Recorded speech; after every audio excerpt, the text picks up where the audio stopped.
Masih soal harga, saudara. Harga beras di pasar tradisional di Gorontalo perlahan juga mulai turun. Harga beras rata-rata turun Rp500 hingga Rp1.000 per liter.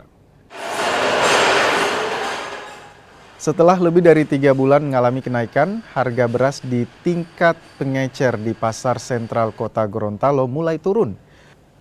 Beras biasa misalnya, kini dijual di kisaran Rp13.000 per liter, meski sebelumnya dijual hingga Rp14.000 per liter. Harga beras mulai berangsur turun sejak beberapa pekan terakhir.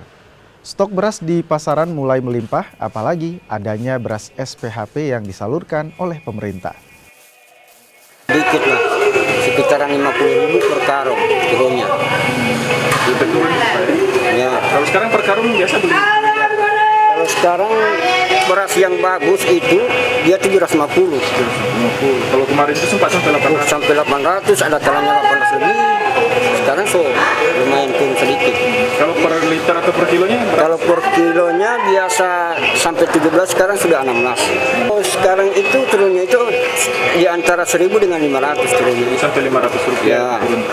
Itu kenapa bisa sekarang sudah mulai bisa turun? Karena ini stok beras agak lumayan sudah ada. Sekarang stok beras banyak Pak ya? Banyak.